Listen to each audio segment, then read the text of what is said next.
Olá meus amigos, sejam bem-vindos ao meu podcast Vida Sem Limites com Luís Alves e a mais um episódio do Santos da Casa. Não fazem milagres. Vamos falar sobre decisões difíceis hoje e de que forma às vezes fazer coisas desconfortáveis, arriscar, dar passos que não são seguros pode mudar completamente a nossa vida.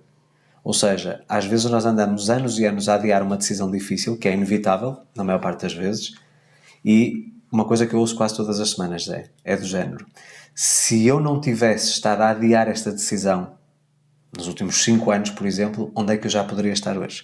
Portanto, este arrependimento, certo? E este tópico surge precisamente porque hoje tive que tomar uma decisão difícil. E vou já iniciar o episódio precisamente anunciando essa decisão. Como vocês devem ter percebido, portanto, já há várias semanas que eu falo sobre este assunto, eu tinha no dia 15 de junho, portanto agora próximo, o workshop Renda Extra no Luxemburgo, em Tudelange. E aquilo que eu tinha estabelecido e que eu tinha definido era, se até 15 de maio as condições mínimas estiverem reunidas para que o evento ocorra da forma como eu quero que ocorra, então vamos em frente. Se eventualmente não estiverem reunidas, então eu prefiro não fazer. Eu sou apologista de que no meu trabalho, que se é para fazer as coisas mais ou menos, eu prefiro não fazê-las. Eu gosto de fazer as coisas bem feitas. Se eu não puder entregar o meu melhor, se eu não tiver todas as condições para que os meus alunos e os participantes aprendam aquilo que eu tenho para ensinar, eu prefiro não fazer. Eu acho que toda a gente já percebeu que tu és um perfeccionista. Ou seja, mas não é questão de ser perfeccionista. Talvez já o tenha sido. Eu sou uma pessoa detalhista, com certeza que E sou. perfeccionista. Mas eu entendo que a perfeição não existe. Pronto, está bem. Não existe...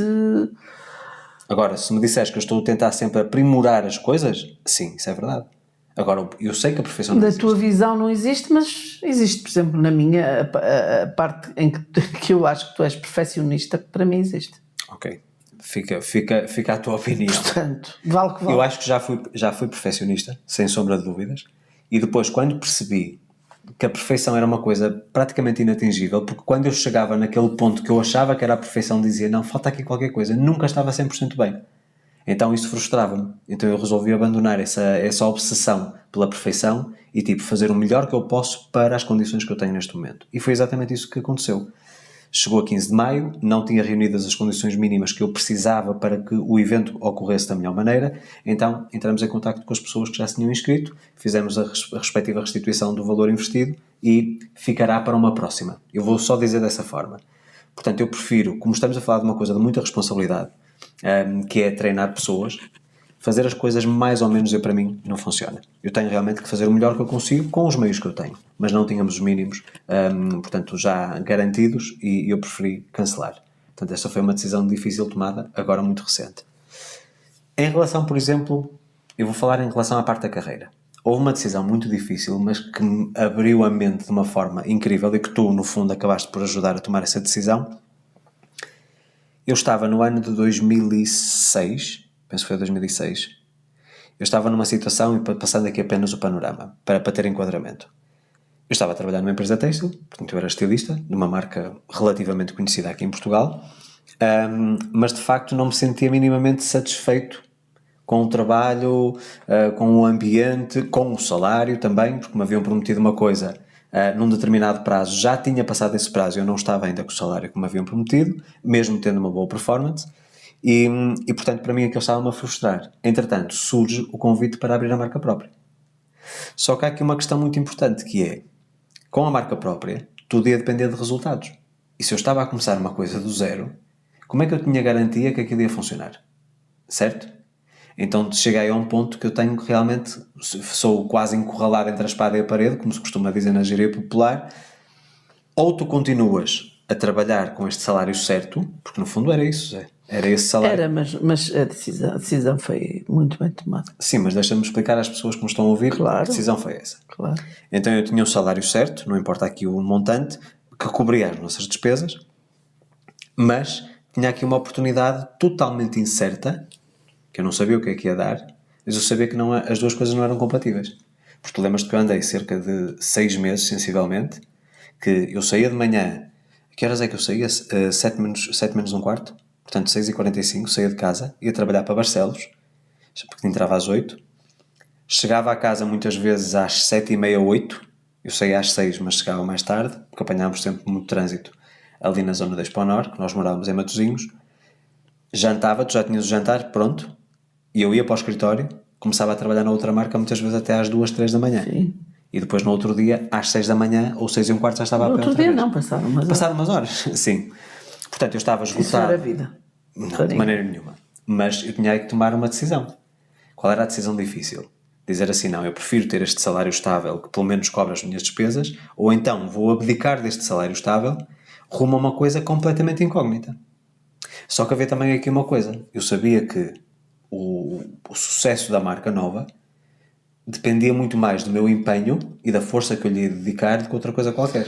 Exatamente. E também já tinhas tido outras experiências já na minha companhia antes disso. Em relação a... A Levis. Sim, mas isso eram trabalhos pontuais, portanto eu trabalhei, fiz consultoria de moda mas para a que- Levis, Sim, e isso. para outras marcas também. E se fosse só isso, podias perfeitamente deixar o emprego. Exatamente, só que isto exigia a minha dedicação. Estamos a Pois. falar de uma criança que estava a nascer naquele momento. Pois, certo? exato. Então aí Mas- eu tomo a decisão e consultamos, portanto eu disse a Maria José, isto é assim, nós estamos a iniciar a nossa vida, nós tínhamos acabado de casar, estamos a iniciar a nossa vida, temos despesas relativamente altas de custos de vida, eu vou estar a abdicar de um salário, o que é que eu faço? E tu disseste, rapaz, qualquer que seja a decisão que tomes, eu estou aqui contigo. E vamos conseguir. Foi mais ou menos isso. Então o que é que Foi é o mais ou menos isso? isso. Pronto. Por acaso não foi bem assim, Então, mas foi mais ou mas menos diz isso. como é que foi. Não, foi mais ou menos isso. Agora deixaste-me na dúvida. Não, acho que quem questionou o teu esforço e as horas e isso tudo, acho que começou por mim. Sim, tu começaste a picar-me. Comecei-te a picar. Sim, mas a decisão teve que ser tomada por mim. A decisão teve que ser tomada por ti, mas também não demoraste muito a tomá-la. É um facto. E a partir desse momento em que tomei essa decisão, quer dizer, além do alívio, a primeira coisa é o alívio. Exatamente, mas com muito medo. Aliás, até te digo, não foi necessariamente, nós ainda não tínhamos casado. Porque eu lembro que eu tomei a decisão, portanto eu despedi-me da empresa e nós casamos passado um mês. Lembras-te? Portanto, o Tu já não foste trabalhar em dezembro ou em janeiro? Já não fui trabalhar em janeiro. Portanto, vamos lá. Nós tivemos Portugal Fashion em outubro, Exato, que fomos participar, portanto, como espectadores. exato. Passado uma semana surge o convite para a abertura de marca, portanto foi logo em outubro que começou o desenvolvimento da marca. E, entretanto, em novembro eu já estava nesta sobrecarga doida, certo? E, portanto, nós casamos dia 7 de dezembro, Isto foi tudo no mesmo ano, no mesmo ano, 2006. 2006. 7 de dezembro casamos e eu aproveitei a licença de casamento para dar o tempo à casa, como se costuma falar. Exatamente. Percebes? Portanto, eu acabei por, acho que tive 2 semanas e depois, entretanto, o resto do tempo foi tirado entre férias e o tempo da licença de casamento. Portanto, acabei por não ir mais à empresa. Exatamente. E, curiosamente, ao fim de 3 meses, o meu salário já estava ao triplo, na marca nova. Uma coisa que estava a começar do zero. Era previsível, da minha parte. Óbvio, mas no meu caso, com o peso da responsabilidade que eu tinha das contas fixas que nós tínhamos por mês, eu sabia que tinha aqui um peso muito grande na decisão que ia tomar. Mas, mais uma vez, foi uma decisão arriscada, mas foi isso que permitiu o crescimento. Claro. Senão eu tinha estagnado, certo? E o que é que isso Logicamente. trouxe? Essa decisão o que é que trouxe? Isto foi da minha parte, portanto, aqui uma primeira decisão difícil que veio, no fundo, mudar as regras de tudo. E antes disso não houve mais decisões Sim, difíceis? Estou a dizer, o primeiro exemplo que eu dei foi esse. Ou há muito, muito difíceis, nomeadamente ter um relacionamento contigo. Foi uma decisão dificílima. E pergunto a vocês, mas porquê? Em primeiro lugar, a diferença de idades. Segundo lugar, estamos a falar de uma pessoa que já tinha 2 filhas adultas, sendo que a mais velha era apenas um ano mais nova do que eu.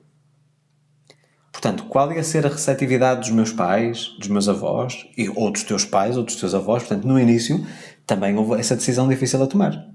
Certo? A nossa relação, porque, para vocês perceberem, eu lembro-me de uma coisa, aliás, nós rimos-nos várias vezes quando falamos sobre isto. Nós, quando começamos a viver juntos, portanto, isto foi final de 2005, penso que foi dezembro, acho que era perto de Natal. Foi. Nós vinhamos muitas vezes cá em baixo dar caminhadas no calçadão de Matosinhos. Ali até o Castelo do Queijo, Parque da Cidade, etc. E lembro-me que, claro, como qualquer casal e namorado, não é? Mãozinha dada, todos enroscados e coisas do género. Não havia coisas do género, era só mãozinha dada. Não, coisas do género, nada de explícito. O que eu estou a falar mãozinha dada. Ou o cumplicidade. braço, ou pronto, mais nada. E havia uma coisa curiosa, havia umas senhoras, ao fim da tarde, costumavam estar sentadas ali naquele passeio do calçadão. Senhoras já acima dos 60, 70. E que quando nós íamos de mão dada, começavam a abanar a cabeça e que diziam que tristeza.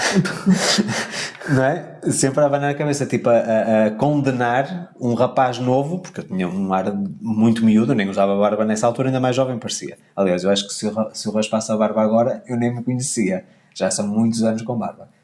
Mas isto foi só apenas uma parte.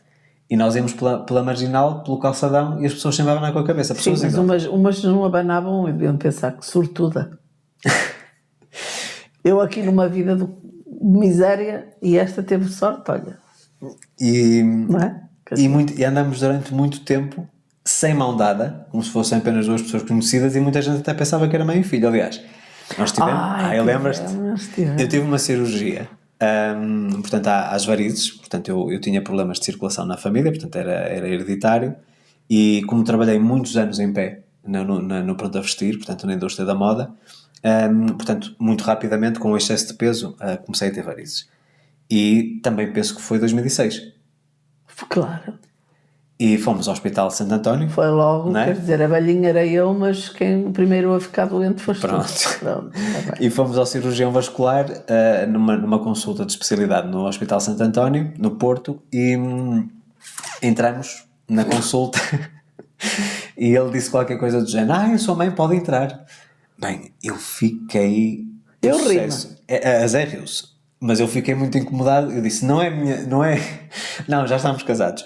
Não é a minha mãe, é a minha esposa. Assim mesmo, com aquela coisa de irritado. E eu pedi desculpa, eu só não ligo. Pronto, mas conclusão, nós andámos a passear e começámos a andar sempre separados. Ou seja, nunca mais demos a mão. Precisamente por esses olhares críticos, analíticos, quase que nos crucificavam, não é? Até que há um dia que eu disse: chega, estou farto disto. Eu não posso andar de mão dada com a minha mulher. Mas que é isso? Mas quem são os outros para estar a criticar o que quer que seja? E houve uma altura, portanto, estava um grupo, eu acho que era para umas 5 ou 6 senhoras, todas a cochichar, tipo a suspeitar, será que estão juntos, será que não estão juntos? E de repente agarra a Maria José, prega-lhe um beijo no meio da rua, elas ficaram todas a tapar os olhos. Ai, credo! Lembras-te?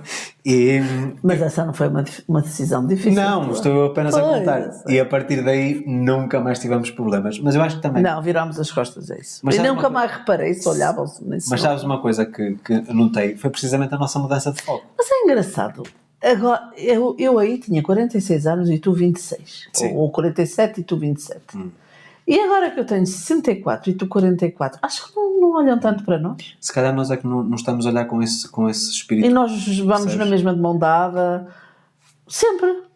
Sim. Nos concertos. Sim. Não é? Também os tempos mudaram. Nos restaurantes, em qualquer lugar e tudo.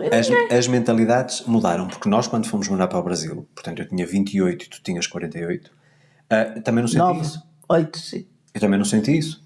No Brasil eu não senti mínimo olhar de discriminação, de... Também não. Portanto, eu acho que se calhar aqui em Portugal a mentalidade ficou mais aberta.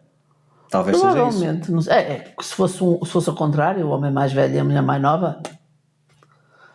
Talvez. Aí já não ligavam. Ou hoje também já não ligam. Agora, se for ao contrário, uma mulher mais velha e um homem jovem, é claro que as pessoas olham. Mas eu hoje em dia não noto tanto. E até hoje nota-se mais, não é? A idade já pesa agora. Só que hoje também já tenho muitos cabelos brancos. Tá bem, está certo. Ok. Da tua parte, um momento assim que tu tivesses de ter tomado uma decisão muito difícil, aliás, que tomaste uma decisão difícil e que te veio abrir aqui o caminho para uma vida nova, vamos dizer assim.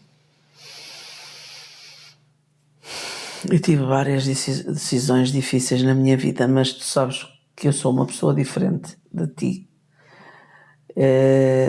Eu, quando tenho uma decisão difícil a tomar, eu vou sempre pelo difícil, não vou pelo fácil.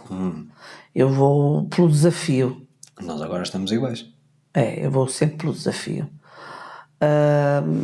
Por exemplo, houve uma altura da minha vida em que eu decidi que me ia divorciar, mas ponderadamente decidi, vou-me divorciar, mas não vai ser agora. Entendes? Mas de qualquer maneira eu tomei uma decisão. Eu decidi que me ia divorciar. Não era já.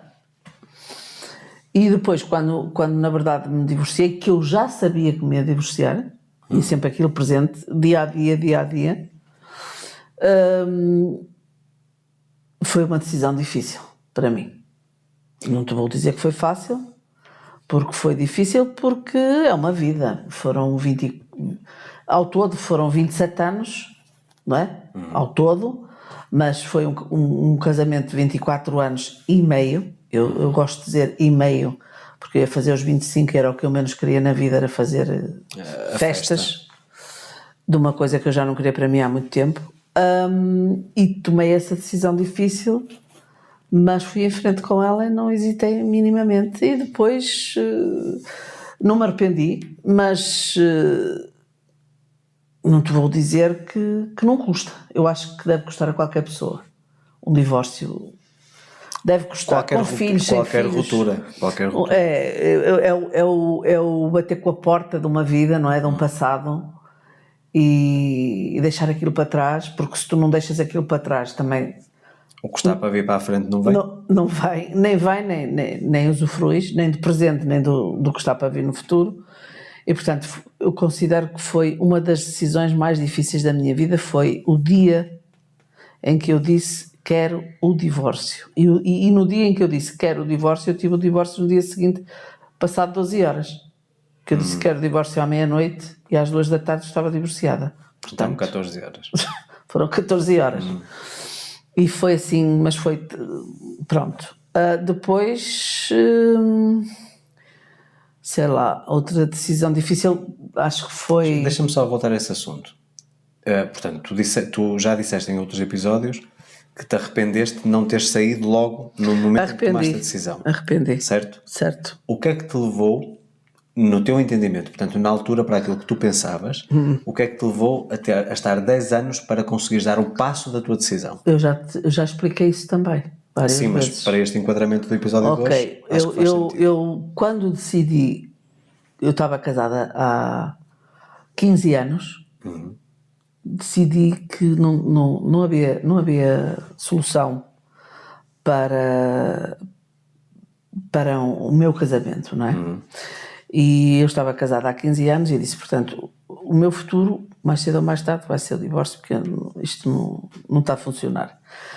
Só que as minhas filhas eram pequenas. E eu adiei até que elas estivessem formadas. Foi uma decisão que eu tomei consciente. Entendes? Na altura, não foi porque sofrem ou porque deixam de sofrer, não foi isso que me levou a decidir. Foi quando elas forem independentes, quando elas puderem trabalhar, os meios para poderem... aí eu vou-me libertar disto, mas vou ver se aguento até lá. Pensei, vou ver se aguento até lá. Aguentei, mesmo até, portanto, a mais nova estava a acabar o curso, terminar, acho que no último ano. Sim, porque ela quando nós já estávamos... Ela estava a viver juntos, connosco, não é? Portanto, ela estava em Erasmus. É Erasmus, na Bélgica, é? Estava na Bélgica. Portanto, ela estava a terminar, a mais velha já estava a trabalhar, já tinha saído de casa e portanto, aquela parte já não fazia sentido, estar à espera de mais. E, portanto, até acabei por sair um bocadinho antes, que a mais nova ainda não estava a trabalhar. Mas, felizmente, a coisa até nem correu mal. E houve algum gatilho que te tivesse feito, portanto, esperaste 10 anos, podias ter esperado 11, mais um ano para ela se acabar de formar. Houve. Portanto, houve algum momento que disseste, embora seja difícil... Claro que houve. Okay. Houve um acontecimento que eu não deixei passar e disse acabou. Terminou aqui. Ponto. Sabes que às vezes eu acho que passa muito por isso. As tais decisões difíceis, às vezes nós, como tu, já tomaste na tua cabeça, mas só que não executas. Ou seja, não há execução daquela ordem. Fica em stand-by, certo?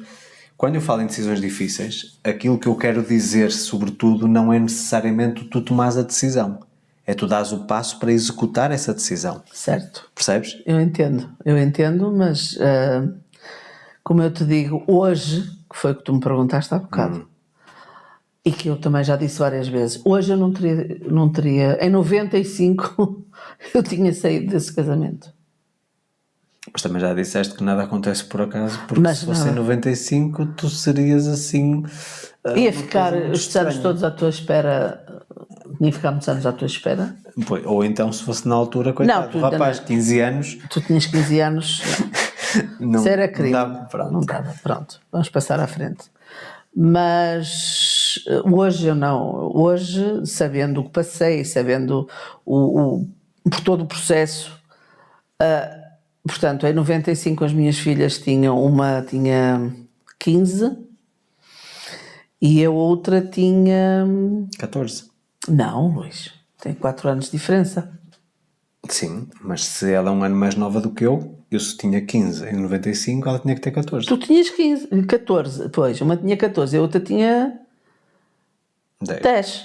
Portanto, nessa altura elas ainda eram muito miúdas e eu não estava preparada para isso. Ok. Mas hoje, se soubesse por tudo aquilo que passei e a reação delas que tiveram no divórcio já com 20 e tais, eu tinha-me divorciado em 95. Deixa-me só esclarecer, eu tenho esta dúvida esclarecida, mas para melhor entendimento das pessoas que nos estão a ouvir, mas não eram elas que incentivavam o divórcio também? Sim, muitas vezes, quando ouviam alguma coisa, uma discussão, não é? Normalmente,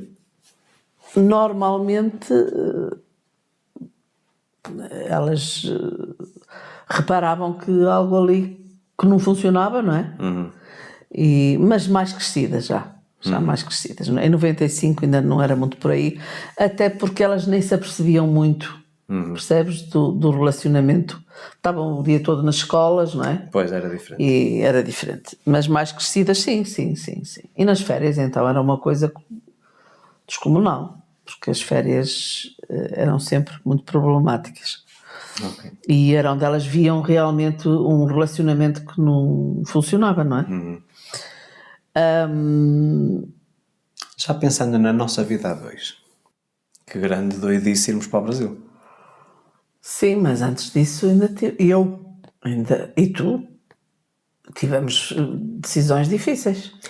Eu não estou aqui a obedecer a cronologia. Não, nem eu, mas eu por Estou a acaso falar até de estava. coisas. Qual é que Na minha tinhas? cabeça, acho que fiz isto um bocado por datas. E qual? Decisões difíceis. Sim, e qual seria essa? Debater-me com a diferença das nossas... Quando a gente se deu conta de que a amizade estava a subir de patamar, debater-me com o que estava a acontecer, não é? Comigo, com os meus sentimentos, etc. E depois de decidir, depois de saber que tu estavas igual, ter que tomar uma decisão, não é? Decidir o que é que eu vou fazer. Então vamos só obedecemos à cronologia. Vamos obedecer à Estamos aqui a cronologia. andar para trás, porque já falámos da frente, de casados, de relacionamento, já a decisão profissional já foi em vida de casado, portanto vamos voltar aqui. Então Vamos voltar atrás. Se formos a considerar, isto foi uma sequência de eventos.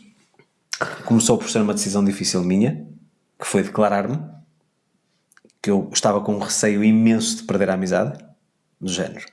E se eu vou dizer que estou apaixonado por ela, e se ela de repente diz assim, então deve estar louco, portanto, amigos, acabou. Na minha cabeça era isso. Eu posso perder uma amiga, e estávamos com uma grande amizade na altura, portanto foi uma coisa muito rápida. Tornámos-nos grandes amigos em pouco tempo. E era uma coisa estranhíssima para mim. Portanto, eu não conhecia esse tipo de relação. E eu muito menos. E, portanto, quando... Eu acho que foi depois de uma saída que nós tivemos em grupo, portanto, que tu estavas sozinha no Porto, ou perto do Porto, e fomos tomar cafés, foi com a Isabel e com a Conceição, lembras-te? Acho que até foi ali no Black Coffee, portanto, que é aquele café que tínhamos ali perto de casa, e que a Isabel depois no caminho para casa me disse, tu ainda não percebeste que tu e a Maria José que foram feitos um para o outro. Eu disse, o quê? Eu e a Maria José feitos um para o outro? Mas até porque, pronto, as coisas entre nós eram um bocado coloridas e, portanto, não fazia sentido nenhum que ela me estivesse a dizer As aquilo. coisas entre nós, quer dizer, tu e a Isabel. Sim. Pois. Portanto, e para mim, estar a receber aquele tipo de feedback daquela pessoa, para mim não fazia sentido. E depois eu começo a pensar e dizer assim, realmente? Se eu for a pensar, quando nós estamos juntos, eu e Maria José estamos isolados do mundo, está toda a gente a conversar, nós não estamos nem a ir para a conversa dos outros. E muitas vezes falamos 3, 4 horas por dia. E ela disse-me isso, e eu fiquei a refletir sobre aquilo e andei para aí uma semana bastante incomodado com aquilo. Tipo, será que eu estou a confundir as coisas? Será que isto não é apenas só uma amizade ou será que não é algo mais? E comecei a olhar para ti de uma maneira diferente, que nunca tinha olhado para ti fisicamente, portanto a parte feminina, eu nunca tinha olhado para ti dessa maneira. E comecei a olhar e disse assim, não é que ela se encaixa aqui no perfil, ela encaixa aqui nos requisitos, não é? E o problema é que depois de eu começar a ver isso, nunca consegui desfazer essa visão. Do género, já não consigo ver só como uma amiga. Portanto, comecei a apreciar coisas em ti, parte física, parte comportamental e tudo isso. Então aí foi muito complicado. E aí disse... Eu da minha parte tinha o mesmo. Pronto, porque pelos vistos também tinhas pessoas Também a dizerem-te o tinha mesmo. Exatamente, as pessoas que conviviam connosco também me diziam o mesmo. Incluindo até uma vez a minha filha mais velha. Deixava a ti, apesar de ser da tua idade, um ano mais nova, ela achava que tu tinhas portanto, um comportamento e um Vais-me chamar diálogo outra e uma vez de conversa. Hã? Vais-me chamar outra vez de velho. Velhinho, de velhinho. Eu, uma pessoa, pronto, não tinha nada. E não, tu não tinhas nada a ver com jovens. Com elas. Então vamos tinha duas filhas. chamar as coisas pelos nomes. Maturidade. Pronto, ok. Que não era normal para a minha idade. Pronto, é isso. Tu não tinhas os interesses dos grupos musicais delas. Delas não, dela. Porque a outra não está metida nisto. Da Ana, que tem um ano menos que tu. Os grupos musicais que ela gostava, a ti não te diziam absolutamente nada e vice-versa. Até porque tu e eu, e principalmente tu, tinhas uns gostos musicais muito estranhos, porque gostavas da música que eu gosto. Anos 70, 80. Anos 70 e 80, que tu nem eras nascido. Nos anos 70 e tal, não é? Não te esqueças que eu tive um passado de muita cultura musical, não é? Ok, está certo. Portanto, eras assim uma pessoa um bocado estranha, não é? Tinhas assim um bocado de conversas, não tinhas conversas... Compatíveis com a minha idade cronológica. Exatamente, absolutamente. E então também ninguém gostava de ser contigo, nem de estar contigo, nem de falar contigo. Eu estou a falar dos da tua idade. Sim, não Também não davas tinha bola? assunto. Não tinha assunto. Eu sempre gostei de conversas intelectualmente mais avançadas, percebes? Portanto, tu tiveste do teu lado isso e eu tive do meu lado isso. Também tive, não é? Portanto, eu tomo a decisão de me declarar e depois tu tomas a decisão de saber como reagir a isso. Pois. E eu depois fico... Porque eu acho que o período de espera entre tipo, ok, eu dei o passo, não fiz nada, só apenas o informei. Olha, atenção, porque isto assim, certo? E eu acho que estou perdidamente apaixonado por ti. E tu ficaste a olhar para mim assim de uma maneira muito estranha. Eu não me recordo exatamente o que é que eu senti nessa altura, mas sei que fiquei numa agonia, uma angústia doida, até tu me responderes, porque eu acho que tu durante para aí Foi numa esplanada da praia. Foi. E depois tu tiveste, que não era normal, pá, 2 dias sem me mandar mensagem, sem me ligar. E eu disse, pronto, acabou a amizade. Foi-se. E então tomas essa decisão. O que é que te passava para ti na tua cabeça que poderia acontecer? Porque assim, uma coisa é a pessoa se declarar mutuamente, outra coisa é passar para ver de facto. Não, certo? claro que eu passei vou dizer um mau bocado, provavelmente, não me lembro, mas acho que não dormi, e o que é que eu vou fazer à minha vida, e é claro que eu sou uma pessoa descomprometida, mas eu acabei de me divorciar, e depois não é só isso, quer dizer, afinal de contas, é uma pessoa muito mais nova que eu, veio aqui a casa, quem me apresentou pessoalmente foi a minha filha, quer dizer, havia muita coisa que passava pela minha cabeça, não é? Que me fazia, meu Deus, um bocado, e eu que não sou disso, eu sou uma pessoa muito prática e arrojada, e vou em frente. Mas tive assim, sei lá, 2 dias ou isso, a pensar o que é que eu vou fazer, o que eu não vou fazer, o que é que eu vou fazer, o que eu não vou fazer. Olha, vou em frente. O máximo que me pode acontecer é dar errado. Se der errado, é mais uma lição de vida que eu tenho. Uma experiência. É uma experiência. Mas tudo indica que é capaz de dar certo. Portanto, vamos em frente, vamos ver. Pronto. E agora, eu sei que tomando esta decisão, eu vou ter outras decisões muito mais difíceis ainda. Pois, exato. Não é? Não era só essa decisão. Sabes que para mim a decisão talvez mais difícil do que essa, de me declarar e de poder perder a amizade, Foi dos teus pais. Foi dos meus pais. Pois foi, eu sei. E recordo-me perfeitamente. Engraçado, nós estarmos a falar nisto hoje, que não foi nada combinado. Não? Nada. Aliás, nem tínhamos, Absolutamente até há bem nada. pouco E se tempo elas antes. nos estiverem a ouvir, porque são capazes até de nos ouvir, e elas sabem que nem sabíamos o tema que nós hoje íamos falar, de que íamos falar, eu hoje fui arranjar as unhas e num cabeleireiro. E a senhora, a cabeleireira, teve um bocadinho de sem trabalho, à espera de uma cliente, e enquanto eu estava a arranjar as unhas, demorei mais, porque arranjei pés e mãos, e tivemos assim A conversa. uma conversa. E estamos a falar nisto, exatamente. Nisto que estamos a falar agora. Foi engraçado. E eu também lhes disse a elas, quer dizer, para mim foi difícil. Eu estava a ver um bicho de 7 cabeças. Como é que eu vou dizer a uma pessoa mais velha que eu, apenas 6 anos, que era a tua mãe, estou apaixonada pelo filho dela? Por acaso essa história, esse dia, Não é? eu não vou E elas contar. todas assim, elas olharem para mim e tal, e como é que aconteceu? Eu disse, olha, muito simples. Ele estava cheio, eu achei que ele estava nervosíssimo Tá. e estava muito pior que eu. Ele estava muito mais maduro e era muito mais maduro que eu em algumas coisas, mas nessa eu era muito mais que ele. E eu tomei uma decisão. Mas para todos os efeitos, eu sei que no teu caso é diferente, mas no meu caso, para todos os efeitos, era o meu segundo relacionamento sério. Exato. E o meu também era, Luís. Sim, mas tu já tinhas, Não vais por aí. já tinhas muita bagagem de relacionamento. Mas o meu também foi o segundo.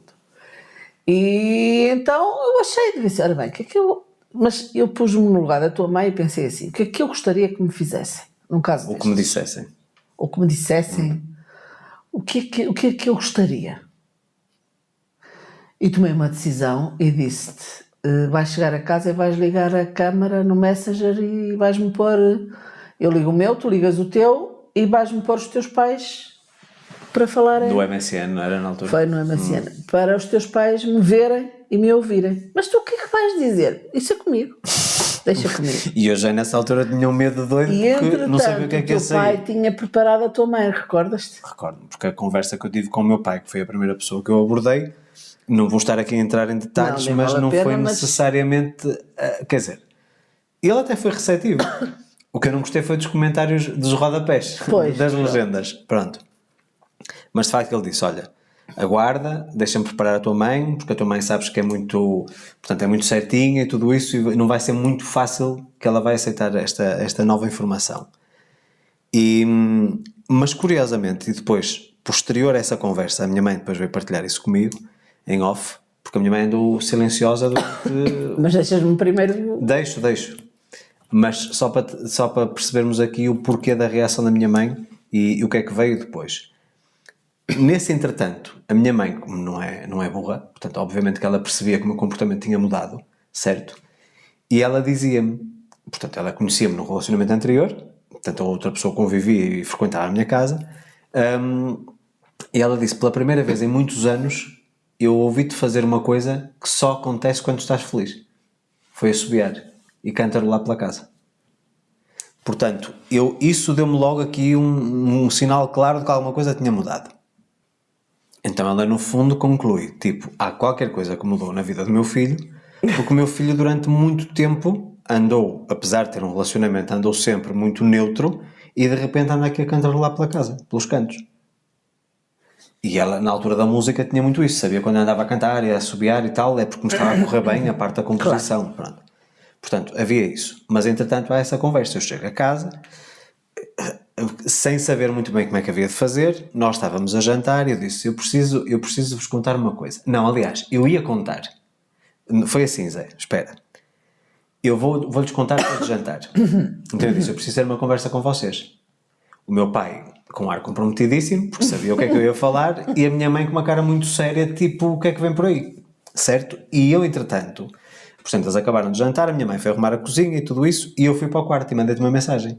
A dizer, vou falar com eles agora. E tu aí é que me disseste, liga à câmara que eu falo. Então eu disse, olha, cheguem por favor ao meu quarto, que eu vou-vos pôr aqui uma pessoa. E a minha mãe disse, mas que pessoa? Eu não quero pessoa nenhuma, assim a rejeitar. E depois, entretanto, portanto, eu liguei e ficou a minha mãe e o meu pai, portanto, eu sentado na cadeira de escritório e eles sentados na cama atrás de mim. Sim, sim. Mas com uma grande agravante. É que eu não tinha câmara. Que a tua câmara não funcionou. Não funcionava. Ou seja, vocês viam-me a mim E tu não nos vias a nós. e eu não vi ninguém. Eu não via ninguém. Falei e não vi ninguém. Então eu só te disse, Zé, os meus pais já estão aqui, podes começar a falar. Era tipo uma ceguinha. Eu era tipo como se fosse uma ceguinha. Aí é que se viu o que é que tu valias. Certo? Tiveste de vender o teu peixe. E vendi muito bem. Acho que vendi muito bem. Minha mãe ficou, como tu disse, portanto ficou... Aliás, o meu pai às vezes, tu dizias certas coisas e o meu pai é assim, grande mulher, e a minha mãe, quero ouvir.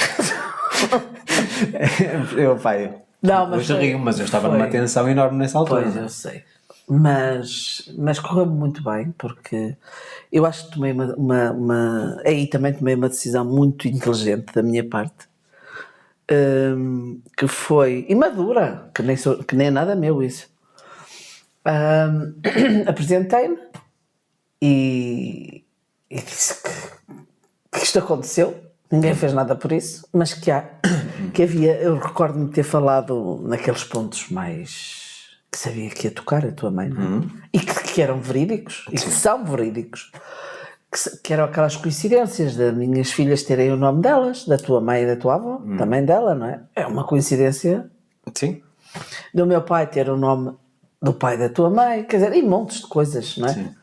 E que havia uma ligação entre nós, inexplicável, absolutamente inexplicável. Pronto, tinha 2 filhas, que era divorciada há X tempo, que era não sei onde, vivia não sei quem. Eu contei a minha história absolutamente toda e ninguém falou. Pois não. Eu acho que estive mais de meia hora a falar, ninguém abriu a boca, ninguém disse nada. Eu também não sabia se alguém queria falar, porque eu não via ninguém, não é? Se calhar a neta até tinha ido abaixo e tu nem sabias. Mas pronto, falei. E entretanto houve uma coisa que eu acho que deve ter tocado a tua mãe, porque me tocaria a mim. Já sei o que é que vais falar. Em que eu disse-lhes assim: há uma coisa que eu vos garanto e que eu vos prometo. Nós temos 20 anos de diferença.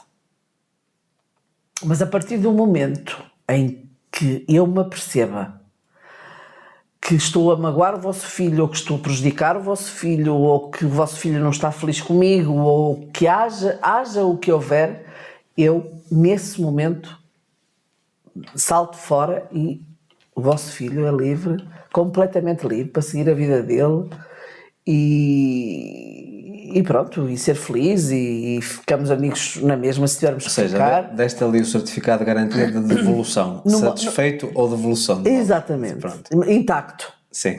Devoluía, eu devolvia... Isso intacto já é outra história. Devolvia assim... Não, intacto em termos eu sei, estou a brincar. Ferido, de magoado, sim. E etc. Pronto.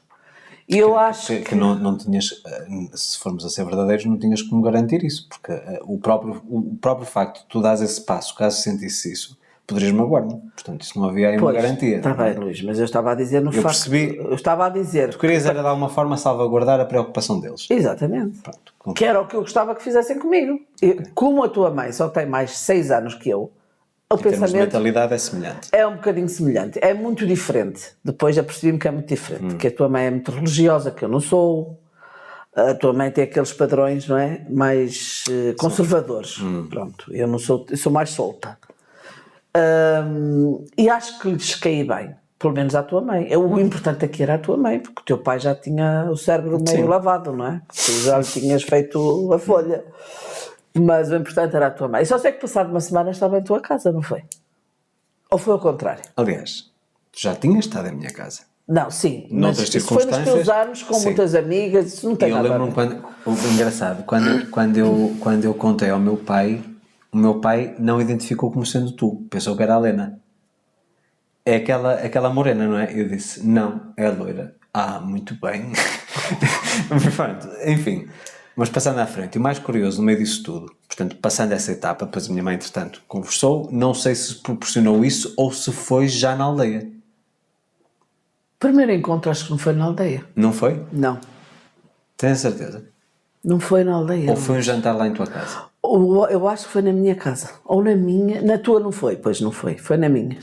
Pronto, eu acho que se calhar fomos lá jantar uma vez, portanto à casa onde depois moramos, mas depois havia aqui a derradeira prova, Pois havia. que são os ancestrais, Os avós. os avós. Que eram os mais velhos da idade dos meus pais. A minha mãe não aceitou. Logo para começo de conversa. Para o meu pai, naquela. Mas a minha mãe, o que me levaria a crer que isso não iria acontecer, não é? Que seria ao contrário. Sim. Mas não. Minha mãe não aceitou logo e andou ali a moer. E embora assim, eu vou ser sincero, os meus avós sempre foram pessoas espetaculares. Os teus avós eram da idade dos meus pais. Exato. Exatamente da mesma idade. E eu... Eu disse, olha, se a minha mãe não aceita, os avós deles vai ser um pouca vergonha. E foi aí que nós andamos aqui a cozinhar, a minha mãe também andou depois assim com palpar a paninhos situação. quentes e tal. Entretanto, eu acho que a minha tia que te conheceu, Não. a minha irmã já te conhecia. Só a tua irmã que me conhecia. A tua tia conheceu-me na quinta. Ok. E entretanto, os meus pais têm uma propriedade rural, portanto, perto de Castelo de Paiva, e entre Castelo de Paiva e Sinfãs, em Moimenta. E a tua mãe comunicou-me que ia fazer um almoço com a família toda para a me apresentação. apresentar. Exatamente. Pronto. E, portanto, Quando a tua mãe me comunicou isso, eu disse, alto. Parece que a coisa agora está bem, e afinal isto está a correr bem. Pronto, foi aí que eu tive a certeza de ter sido aceito. Os teus avós foram a coisa mais fantástica que eu conheci, as pessoas mais fantásticas que eu alguma vez conheci. Uma das tuas avós, a mãe do teu pai, disse-me logo, não se preocupe com a idade. Cá fora chamou-me, disse-me, não se preocupe com a idade. A minha melhor amiga, ainda hoje, são vivos. Ela criou ao colo, em bebé, foi ela que cuidou dele em bebé, têm 30 anos de diferença e são muito felizes.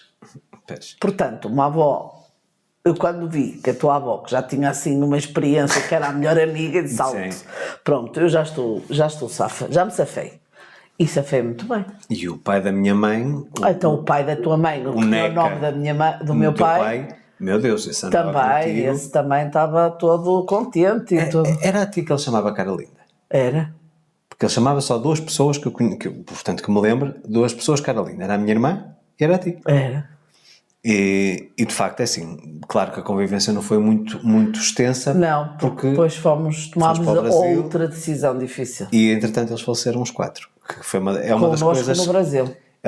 Aliás, foram também decisões difíceis. Totalmente. Porque nos 4 partidas, eu ainda consegui ver a minha avó materna. Aliás, nós ainda viemos a Portugal nos primeiros anos, estava tudo bem. Pois. Certo? Estávamos sempre com eles e tudo isso. Sim. Mas depois, entretanto, foi sendo um atrás do outro e depois ficou a minha avó materna. Foi tudo muito rápido. Foram todos muito rápido. Como ela tinha demência, portanto, e penso que também tinha Alzheimer. Foi ela que durou mais. Eu fiquei naquela... Portanto, quando eu fui visitá-la, ela estava num centro de dia. Não reconhecia ninguém, não reagia, mas estive ali, uma coisa que ainda me arrepia hoje, é porque a minha mãe dizia-me, olha, ela não conhece ninguém, e mesmo as enfermeiras não conhecem ninguém, e tínhamos uma pessoa lá do centro, que era a nossa amiga, a Paula, e eu, entretanto, comecei, deixa-me ver se aquilo que eu aprendi, estamos a falar nesta área de desenvolvimento pessoal, se faz algum sentido. Então comecei-lhe a fazer algumas coisas, algumas dinâmicas que eu já tinha visto com casos semelhantes de Alzheimer ou de demência, e falo sobre alguma coisa, não sei especificar o que é que foi. Dá um estímulo qualquer à minha avó. Minha avó não olhava nos olhos de ninguém, portanto era um olhar no vazio, olhou-me nos olhos e começou-se a rir e apertou-me a mão. Pronto, para mim foi a despedida, percebes? Portanto não queria entrar por aqui porque acho que vai haver choradeira, mas pronto, mas passamos à frente. Mas foi uma coisa que me marcou, porque eu realmente tive que tomar decisões difíceis, tinha questões profissionais lá que não me permitiam vir cá nos respectivos funerais e foi desafiador, muito desafiador para Só mim. eu a que vi. Emocionalmente. Eu até vim sozinha ao teu funeral pai. do meu pai. Também. E foi também aqui uma sorte doida. Tu lembras-te que era o único bilhete disponível para aquele dia. Exatamente. E tive que ir sozinha, não é? Pronto. Mais decisões difíceis. Uma delas foi essa, de deixarmos uma criança que estávamos a criar com 9 meses, A Eva, a neta mais velha. a neta mais velha, estávamos Sim, porque a sabes que- ajudar a criar. Sabes que eu tive uma crítica, não sei se foi num dos episódios ou numa fotografia que eu publiquei. Acho que foi uma fotografia, quando eles vieram aqui no Dia da Mãe, o Dia da Mãe antecipado. Netos. Mas como é que é possível ser seus netos? E depois, obviamente, tive pessoas que vieram explicar, não digo defender, não é por aí, que vieram explicar que filhos ou netos não é só de sangue. Pois, claro. que Percebes? Há pessoas que metem-lhes confusão eu dizer os meus netos. São meus netos como se fossem meus netos de sangue. Eu assumo-os como se fossem meus netos. Eu não sou pai das mães, das respectivas mães, nem dos pais, mas eu assumo como meus netos. Portanto, costuma-se dizer, pai é quem cria, E não eles, é quem e tem. eles a ti igual. A Eva talvez não, porque agora tem 16 anos e está completamente desligada, é diferente. Mas Sim, os está a pequeninos, passar por dois aquela- pequeninos, dois Sim. pequeninos são tolinhos por ti. Eles se tiverem que ir com algum de nós vão contigo. Larga-me a mim, os dois. Tu não viste ontem A Maria Clara, quando chegou, chegou, deu um Colo. beijo, encostou-se a mim e tal. E a seguir foi pedir colo, encostou-se, esteve ali rebuscada no teu colo. Portanto, é verdade, não é preciso ser de sangue. Não é preciso ser de sangue, claro que não. portanto, então fica aqui só o esclarecimento. Não são netos de sangue, mas eu irei continuar a chamar meus netos. Portanto, podem criticar o que quiserem nas redes Exatamente. sociais, não me aquece, nem me arrefece. Exatamente. E depois tomamos essa decisão louca de ir para o Brasil. Pois. Que E foi... porquê que é louca? Eu acho que as pessoas muitas vezes não entendem. Nós não conhecíamos ninguém. Foi um ímpeto, portanto, uma vontade incontrolável que tinha surgido um ano antes, exatamente no mês de dezembro, quando estivemos lá de férias e a trabalho, portanto, para divulgar a marca, quando eu dei as entrevistas na televisão e não sei o quê. E surge a vontade e nós tomamos a decisão. Quando comunicámos a decisão que tínhamos tomado à família, toda a gente, mas vocês estão loucos, mas o que é que vocês vão fazer para o Brasil? Mas quem é que vocês conhecem? Não têm trabalho, não têm nada. Portanto, foi uma decisão muito arrojada que Acho que mexeu com as famílias todas. mexeu muito. Mexeu Com muito. todos. E depois, obviamente, que chegar duas pessoas sozinhas. Mas olha, eu vou-te dizer, teve uma coisa muito boa do meu lado, que foi em relação à independência da minha filha mais nova. Foi muito bom para a minha filha mais nova. Porque ela era muito apegada a ti. Ela era muito apegada a mim. E pronto, e ainda hoje é, não é? Mas criou autonomia. Criou autonomia, tornou-se uma mulher. Toda a gente ficou pasmada com a maneira como ela evoluiu e como ela trabalhou sempre. Aliás, Sim, aliás, ainda em Brasil tornou-se bem. Nós nem estávamos no Brasil quando ela teve a Maria Clara. sim, quer dizer, não, nós vivemos um mês antes da Maria Clara que não nascer. Mas estávamos a viver lá, no Brasil. sim, exatamente. E eu sei muito bem que ela, falávamos todos os dias, não é? E sei muito bem que lhe custava imenso ela não me ter perto, estar grávida e não me ter perto e tudo isso. Mas ela ultrapassou tudo e para ela foi, eu fiquei muito feliz, toda a gente estava admirada porque ela sofria dessa doença, de dependência de mim, e foi muito bom, muito bom, muito bom. Uma das coisas boas que teve os 12 anos no Brasil foi a Inês tornar-se uma grande mulher. Independente. Foi, por acaso. Eu acho que o Brasil teve um efeito diferente em cada um de nós e nas respectivas famílias. Obviamente que a minha mãe estava sempre preocupada, aliás, os meus pais. Todos estavam. Portanto, o que é que está a acontecer? Porque se calhar eles não nos contam tudo, se calhar não estão bem e não querem dizer nada e tudo isso. Eu hoje compreendo, no meu caso específico, eu, Luís, o porquê de eu ter ido para o Brasil. Portanto, eu precisei de ir ao Brasil para me perder completamente, para me depois reencontrar. Porque eu já andava perdido, aliás, certo? Mas andava muito seguro de mim mesmo na parte conjugal, por exemplo, naquilo que queria para a parte pessoal, mas na parte profissional andava realmente perdido. E sobretudo uma coisa que eu acho que perdi na altura que deixei a música, que era a questão da missão. Eu sei que isto parece muito filosófico e muito, muito espiritual e etc, mas é assim que eu entendo. Eu tinha-me desviado da missão. Ia às de ir ao Brasil, Andavas disperso. bati com a cara. Batias aqui, trabalhavas aqui, ali, ali. Mas eu E não gostava. estavas satisfeito com nada. A questão é que, no início, quando eu comecei a trabalhar por conta própria, na altura da marca, para mim abriu-me portas. Eu trabalhei para a Mike Davis e tudo isso era estimulante, o dinheiro era bom, nós estávamos a crescer, tudo isso. Mas havia aqui uma coisa que não me satisfazia, que era, havia essas transações, mas eu nunca tinha 100% de autonomia em tudo o que fazia. E eu sempre fui uma pessoa que gostei de ter autonomia em todas as decisões, mesmo as mais difíceis. Quando fui para o Brasil, quando comecei a trabalhar, eu tive que me adaptar a um mercado completamente diferente. E aí começou a frustração, porque eu trabalhava no têxtil na mesma, portanto a moda, fazia consultoria, dava aulas e tal, mas não era o mesmo funcionamento da Europa. Achei que o têxtil no Brasil, pelo menos no Nordeste, estava muito atrasado. E isso para mim foi um choque. Então tive que me ajustar. E foi esse ajuste que começou a trazer gradualmente o descontentamento. Mas é quando eu entro na área imobiliária, que estava a crescer muito nessa altura, tu sabes que havia muito português e muito europeu a ir para lá, porque o câmbio era favorável, clima ameno, um custo de vida baixo e tudo isso. E quando eu vejo o que é que as pessoas faziam por dinheiro para roubar a comissão a outro corretor, a outro consultor imobiliário, para mim isso chocou-me, porque eu vi aí o pior do ser humano e fiquei extremamente desiludido. E depois há o acontecimento que tu sabes, portanto aquela tal visita que muda completamente a minha perspectiva em relação ao que é ser feliz e o que é preciso para nós sermos felizes, e a partir daí eu nunca mais sosseguei. E portanto eu tive aquele período todo de 2013, não vale a pena estar aqui a repetir sempre a mesma história, portanto um período de reencontro comigo mesmo, mas tive que enfrentar aí os fantasmas todos do passado. E foi uma decisão muito difícil, aliás. Quando eu cheguei a casa, Zé, e tive essa conversa contigo, partilhei aquilo que tinha acontecido e disse que tinha chegado à conclusão que eu tinha tudo o que supostamente era preciso para a pessoa se sentir feliz e não me sentia feliz, até tu te poderias sentir ofendida. Tipo, ok, mas estás comigo, então não te sentes feliz? Não, mas eu sabia que Mas não era compreendeste? nada comigo. Pronto. E Estava fora dessa jogada. nessa altura, nós já tínhamos um ritmo de vida no Brasil, portanto com custos fixos e tudo mais. O ter dito, Zé, eu preciso de abandonar tudo. Mas a mim. Todos os meus projetos profissionais eu preciso abandonar. E nessa altura, Zé, eu tinha imensa coisa, como tu sabes. Eu estava envolvido em inúmeros projetos. Eu dava aulas de vitrinismo, dava aulas de etiqueta social, tinha o blog de Cultura DJ, tinha o True Culture You, tinha a Associação dos Direitos Humanos para os Estrangeiros no Brasil, tinha a parte imobiliária, a parte comercial e de marketing, estava com boas vendas nessa área e de repente, eu vou deixar de ganhar dinheiro de um dia para o outro. E mais uma vez, à semelhança do que já tinha acontecido no início da nossa relação, eu troquei o certo pelo incerto. Só que o incerto não tinha nome. Era um vazio. Eu não sei o que é que vou fazer da minha vida.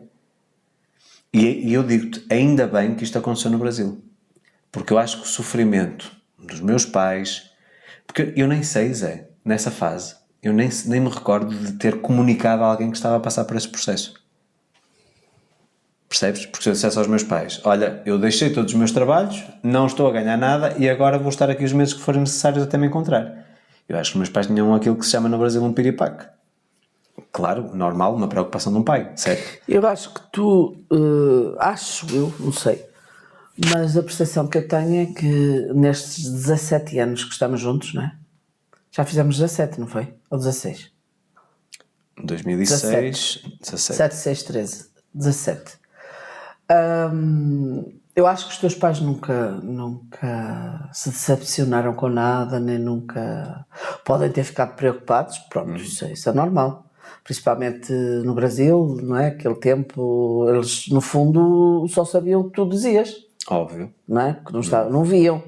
Mas claro, com os vídeos eles viam. E viam pessoas lá em casa, não é? Eles estiveram lá. Sim, estiveram lá. Eles também estiveram lá. Portanto, mas acho que estiveram sempre bem. Estes 17 anos que estão bem. Eu não falhei. Sabes que em relação a esta profissão, eu tive muitas dúvidas porque a minha mãe, quando eu lhe comuniquei o que é que ia fazer, no início o que é que eu tinha? Tinha um curso de coaching, aliás, coaching, mentoring e holo mentoring. Estou a olhar aqui para o diploma. tinha essa formação e a minha mãe pergunta, mas como é que tu vais ganhar dinheiro com isso? Como é que vais pagar as tuas contas? E eu só dizia, não te preocupes. Eu também não sabia, pode ser muito, muito honesto, nessa altura. Sabia que podia trocar por sessões de coaching um montante financeiro, não é? Mas não sabia o que é que poderia estruturar enquanto negócio, portanto, nesta área de desenvolvimento pessoal, a ajudar pessoas. E portanto, eu comecei a lançar livros, o Sem Limites, entretanto, tornou-se best-seller em 2016, portanto, havia muito zoom, ou muito holofotes sobre mim nessa altura, só que para todos os efeitos a minha mãe ainda não percebia muito bem o que é que eu fazia. Pois. Até 2019. Exato, na palestra. Em que eu Nas palestras. Eu acho que até foram mais que uma, foram uma. que eles estiveram presentes, só estiveram presentes no Sem Limites. Foi? Foi. Na matriz eu acho que eles não podiam estar, ou tiveram qualquer coisa, não me recordo, um evento qualquer. E é aí que engraçado, há dois momentos durante a palestra do Sem Limites, que foi a primeira, em Gaia. Há 2 momentos em que eu vejo a aceitação da minha mãe, porque eu estava numa posição privilegiada que via toda a gente, não é? E toda a gente me via a mim, pronto. Óbvio. Mas eu achei curioso que foi o seguinte: em primeiro lugar, ver o filho como nunca tinha visto. Em termos de comunicação, em termos de desenvoltura, de à vontade, num palco, não era palco necessariamente nesse espaço, não tinha o palco, mas naquela parte frontal. Etc. Portanto, com o dom da palavra e tudo isso, ela sabia que eu tinha o dom da palavra, portanto, de contar histórias, mas com essa desinibição, coisa que eu não tinha no passado. Eu era extremamente inibido, muito tímido. Aliás, por isso é que eu tocava como baterista, porque ficava atrás no palco. Cantavas, mas ficavas escondido. Exatamente, ficava escondido. Portanto, eu muitas vezes eles ponham-se à minha frente. Percebes? Acho que raríssimas vezes, acho que ao longo de 10 anos, eu tive umas 3 ou 4 vezes, 3 ou 4 espetáculos em que vinha à frente do palco, saí da bateria para cantar, portanto, em acústico. Mas tirando isso, era uma pessoa que gostava de me proteger. Gostava de ter sempre uma barreira de proteção. Portanto, eu vi o primeiro, tipo, a surpresa. Tipo, ele está como um peixe na água. E depois o segundo momento. Qual é o segundo momento? No intervalo, eu não sei se acho que tinha 2 intervalos. Tinha 2, tinha. Tinha um intervalo na formação e depois tinha um intervalo para aquela parte final das perguntas. No intervalo, as pessoas terem, quando eu disse que estava cá, que estão aqui os meus pais, portanto, e que tenho todo o prazer em estar aqui com os meus pais, e é um orgulho para mim poder, porque eles possam ver o trabalho que eu desenvolvo, as pessoas irem abordar a minha mãe e dar os parabéns pelo filho que tinha. Isto foi depois o que ela me disse. E a minha mãe aí foi tipo a validação final, não aquilo que eu acho sobre o meu próprio filho, porque tenho a tendência para achar que está sempre bem e muitas vezes é um olhar distorcido, mas depois de ver a audiência e as pessoas foram contar coisas sobre as suas vidas e sobre as suas histórias de transformação que tinham sido originadas a partir do meu trabalho. E aí é que há a validação final. Portanto, a partir daí acho que a minha mãe sossegou, repousou, percebes? Do género, ok, de 2014 a 2019 foram anos tipo de inconstância, eu não sei muito bem como é que isto se estrutura, até porque eu comecei no digital, e no digital, quer dizer, isto é uma coisa recente.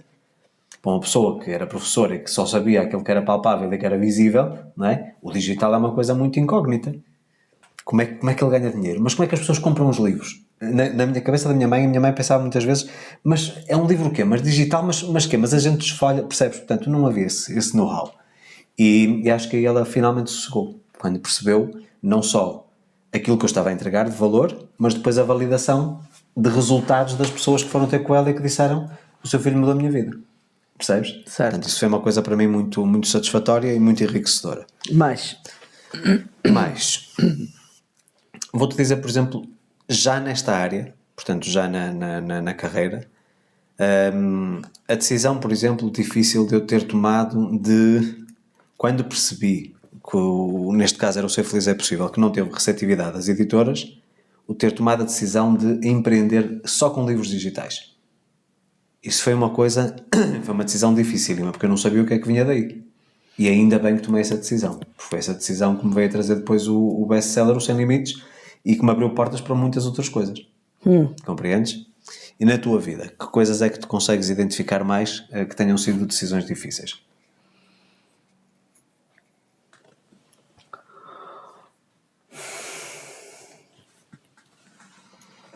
não sei, há várias, não é? Como por exemplo? Ainda neste momento estou com uma decisão super difícil. Para tomar? Para tomar, mas me apetece falar nela. Não vou falar nela. Mas estou com uma decisão profissional difícil para tomar. Quando a tomar eu depois falo, mas agora não me apetece. Mas claro que há decisões difíceis que quase todos os dias temos decisões difíceis para tomar. Quase. Não são tão difíceis como as que falámos. Ou tão... Grandiosas, vá. Pronto, tão marcantes. Ou drásticas. E drásticas. Mas temos decisões difíceis. Mesmo, por exemplo, este ano. Decisões que eu tomei em relação à mentoria. Decisões que eu tomei profissionais, lá está. em relação a eventos. Ou a decisão que eu falei no início deste episódio. Outra decisão que está tomada, que eu não posso anunciar para já, mas que muito em breve. Mais uma semana ou duas já é anunciado. Eu acho que nós devemos falar das decisões que tomámos difíceis no passado. No passado. Porque agora... O que eu estou a falar neste momento já são decisões tomadas, só que ainda não são conhecidas. Pois. Percebes? Pois, exato. Mas nós já passámos um bocado, mesmo só nós nestes 17 anos, já passámos assim por umas... Nós já fomos muito desafiados. Não já? E eu acho que nós superamos com sucesso cada desafio que nos apareceu. Desafios bastante... Sabes que eu começo a questionar-me de uma coisa. E ainda no outro dia estava a pensar nisso, durante a minha caminhada. Eu acho que se eu pensasse que aquilo que nós vivemos nos últimos anos, que me iria acontecer no futuro, isto tipo, sei lá, 2 ou 3 anos antes de conhecer, em primeiro lugar eu achava que nunca iria acontecer. E em segundo lugar, que eu não iria conseguir superar estes desafios. Portanto, eu acho que nós os dois, a nossa união, os nossos caminhos se terem cruzados, eu acho que foi de parte a parte o que nós precisamos para despertar uma parte de nós que estava adormecida e que nós nem sabíamos que existia. Compreendes onde é que eu quero chegar? Talvez, mas eu já não penso assim como tu, quer dizer, eu não sou uma pessoa de pensar muito. Tu és uma pessoa, nós somos muito diferentes, não é? Eu sou mais analítico. Como toda a gente sabe, quem nos conhece e quem nos ouve, quem não nos conhece mas nos ouve. Tu és uma pessoa ponderada, és uma pessoa mais certinha, és uma pessoa... Eu não, vou mais impulsivo. Eu vou lá. Pá, caí, paciência, levanto-me. Entendes? Eu sou assim.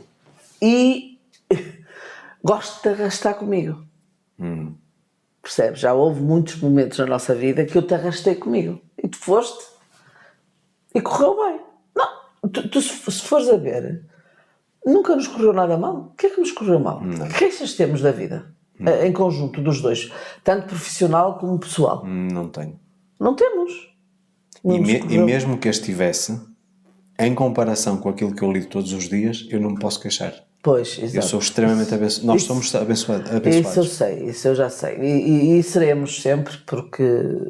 Mas sabes que, mas mesmo que não seja em termos de comparativos, ou seja, para eu dizer assim, ok, eu tenho pessoas com quem convivo profissionalmente, portanto, clientes que têm problemas gravíssimos nas suas vidas, e em comparação eu não tenho problemas, certo?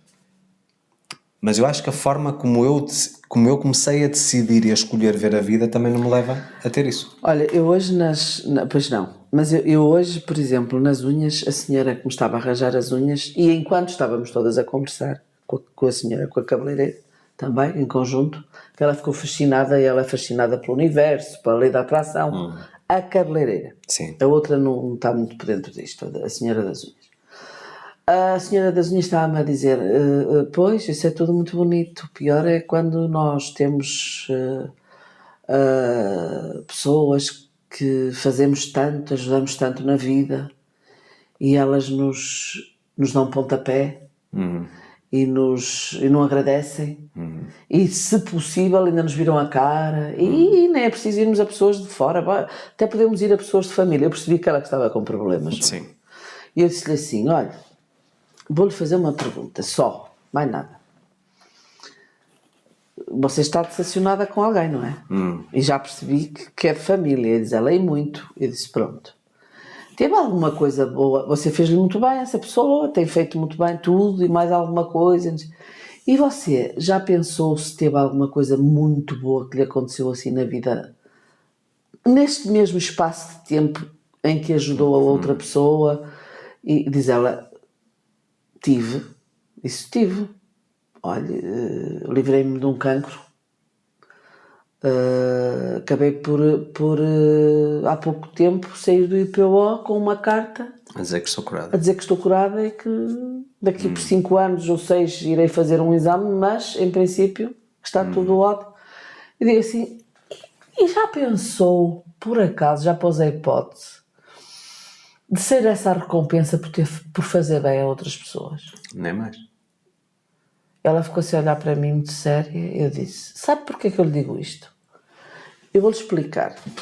Nem sempre nós recebemos o bem das pessoas que nos fazem, a quem nós fazemos bem. Eu até vou corrigir aí o que tu disseste. Não é nem Corrige. sempre, é quase nunca vem Ou das quase pessoas. nunca. Pronto. Mas também há algumas pessoas que... Mas é o quase nunca. Se fores fazer a conta no global... Sim. E diz ela, pois se calhar tem razão, não é se calhar, é que tenho mesmo. Exatamente. Porque o que lhe aconteceu a si, já me aconteceu a mim, milhares de vezes, muitas vezes, em que eu fiz bem a uma pessoa, mas eu já não estou à espera do bem que vem dessa pessoa. Nunca. Mas lá está, mas tu Se já vier, tens essa perspectiva. Eu disse-lhe, nós que pensamos assim, e a cabeleireira está-me a dar razão, porque a cabeleireira tem uma... Está por dentro disto, estás a ver? Ela é muito fascinada pela lei da atração e Parte espiritual. muito. E aliás, que ela foi logo procurar os teus vídeos e foi logo para o telemóvel e já ficou a ouvir um podcast e ficou com vídeos, ela ficou fascinada. Ela só dizia como é que é possível estarem aqui há anos e eu não vos ter conhecido antes. E eu disse, tudo tem um propósito, é porque não era preciso, é porque só agora é que é interessante. E a senhora ficou a pensar isso, percebes? A das unhas ficou a pensar nisso, pense nisso. E nunca se arrependa de ter feito bem a quem não lhe dá nada. Faça, continua a fazer. Porque não vem dali, vem dali. Sabes uma coisa que eu acho que nós os dois fazemos, cada um à sua forma e à sua maneira, fazer o bem... Não importa a quem, para já. Sim, ok, mas É fazer o bem pelo prazer de fazer o bem. Pelo prazer. Conseguiste ter satisfação, ou seja, a recompensa que a maior parte das pessoas o que é que faz? Eu vou dar alguma coisa a alguém e ela fica-me a dever um favor. Certo? É assim que as pessoas pensam. É a forma mais linear. Eu acho que a primeira recompensa pelo bem que tu fazes é a gratidão que tu sentes por teres podido fazer aquilo pela pessoa. Já está aí a recompensa. Só que a questão é que o universo é tão abundante que vem de sempre outras coisas a mais. Exatamente. Vem dos bónus. Estás a perceber? E os bónus às vezes vêm coisas extraordinárias. Nós já tivemos coisas que nos foram proporcionadas, momentos, experiências, etc. Lembras-te de uma coisa curiosa? Eu já falei disto, não necessariamente no podcast, mas já falei disto em vídeos no YouTube. Por falar em YouTube, marquem no calendário 1 de junho, e mais não digo. Mas vou dizer eu. Não digas nada. Eu vou anunciar isto agora em breve nas redes sociais. Eu também não ia dizer toda. Pronto, se é para isso, eu no final deste episódio eu anuncio. Portanto, fiquem por aí. Houve uma altura, o 2017, que me trouxe um preço físico muito alto a pagar, em que eu me comprometi a ajudar as pessoas de forma desinteressada, em que as pessoas vinham até mim, mandavam-me um histórico de vida e etc. Por e-mail, e eu fazia uma orientação por áudio. Nem quero relembrar esse tempo. Pronto. Isso é o que eu chamo mesmo viver entrega à missão. Mas o preço a pagar foi muito alto. Eu acho que isso foi um bocado... Foi um exagero. Mas vamos imaginar. Houve muitos conselhos e muita atenção e muita energia que eu despendi, que entreguei sem qualquer interesse às pessoas. Claro, sim. Eu entregava-me de tal forma que eu vivia os problemas. Aliás, tu sabes que um dos motivos pelos quais eu fisicamente fiquei debilitado foi precisamente por eu ter vivido os problemas. Eu estava a ler aquelas palavras e a imaginar a vida daquela pessoa. E depois, isso passa à frente, porque eu não gosto de falar nisso. O que é que aconteceu? Tu chegaste ao mês de agosto de 2017 e disseste-me assim: ou tu paras a bem ou vais parar a mal.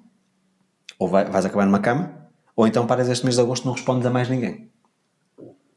Primeira coisa curiosa que aconteceu, durante o mês de agosto recebi pouquíssimos e-mails.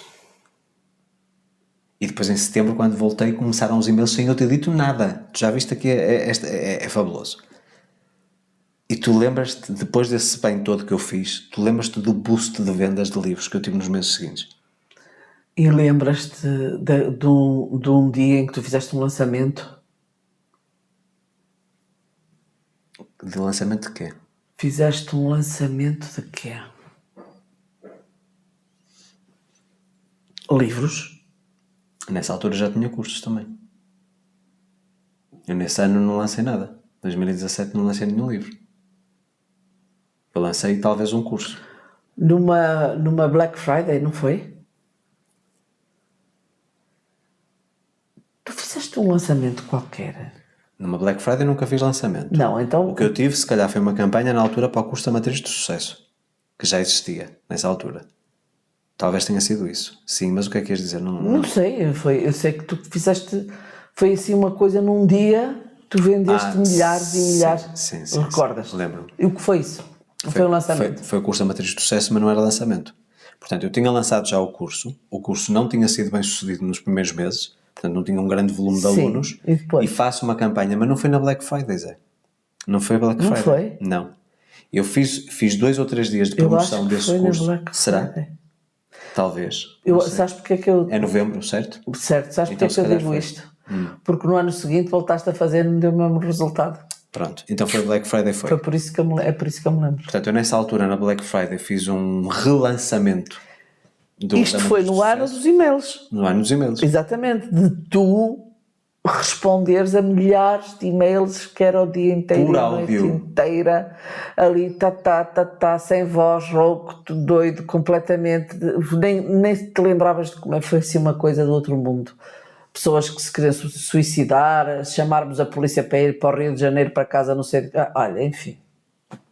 A sério. Foi um momento de entrega pura. Foi uma coisa assim do outro mundo. Mas foi muito gratificante. Mas nesse ano, realmente, tu tiveste Foi o relançamento da Matriz de Sucesso, muito grande. que eu acho que num dia, eu não sei dizer números, Foram milhares. mas foram milhares de Milhares de alunos. reais.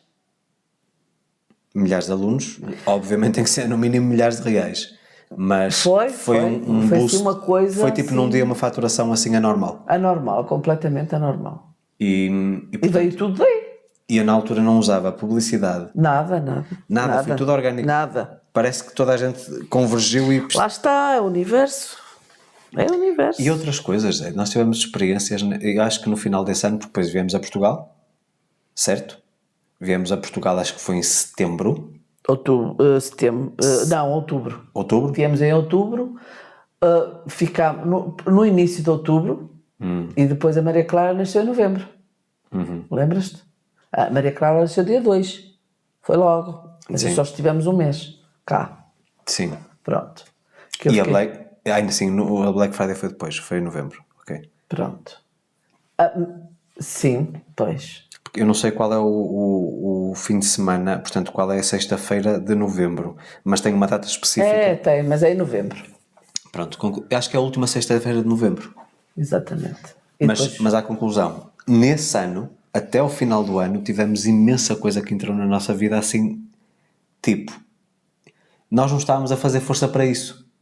E nitidamente, hoje compreendemos isso dessa maneira, foi a recompensa por tudo aquilo que eu fiz. Claro, foi.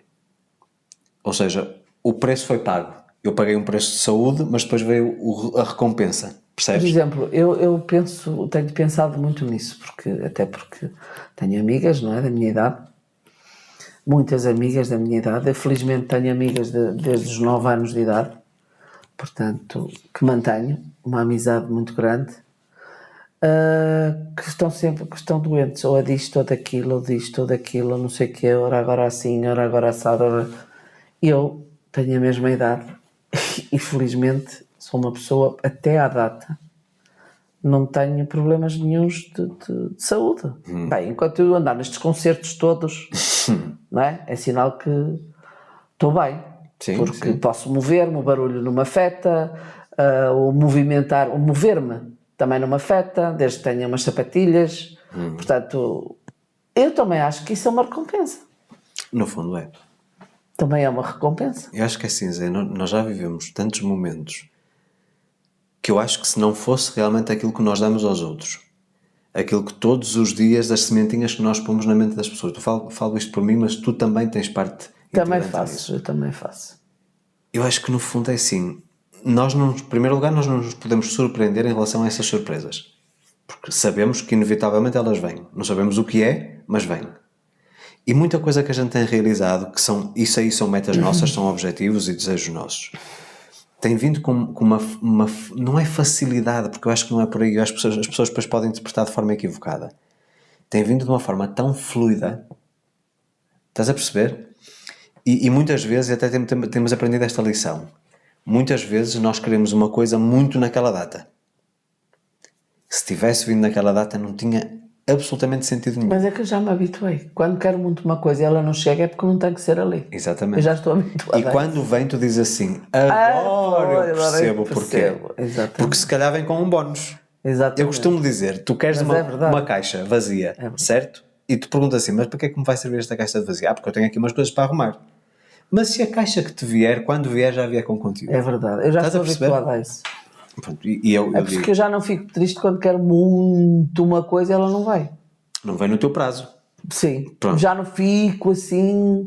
Primeiro ficava ansiosa e dizia que chatice e que não sei o quê. Agora não, porque sei que é aquele género tipo Deus fecha uma porta e abre duas janelas, ou fecha uma janela e abre uma porta, por aí.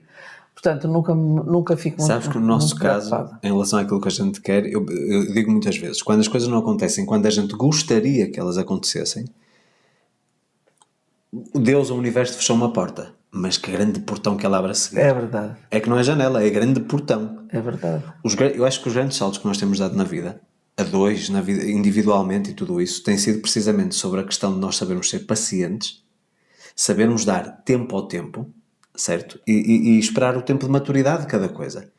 Por exemplo, eu gostava muito de ter entrado ou de ter recomeçado com o mercado de palestras, portanto, ter outra vez com meus eventos ao vivo, foi no ano de 2022. Penso que foi 2022, portanto, a pandemia já não tínhamos confinamentos e etc. 2022, para não. O quê? Começaste com as palestras? Não. Quando eu queria voltar. Ah, querias voltar, sim. Mas alguma coisa me disse que não era o momento certo.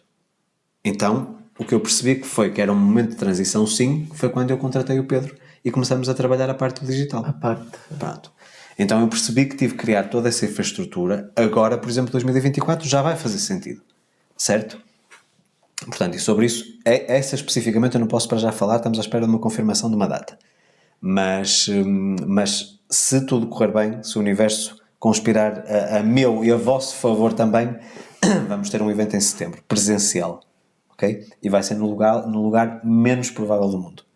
E isso para mim é a coisa... Mas eu vou já dizer, não vou dizer onde é, mas vou dizer que é meio do país.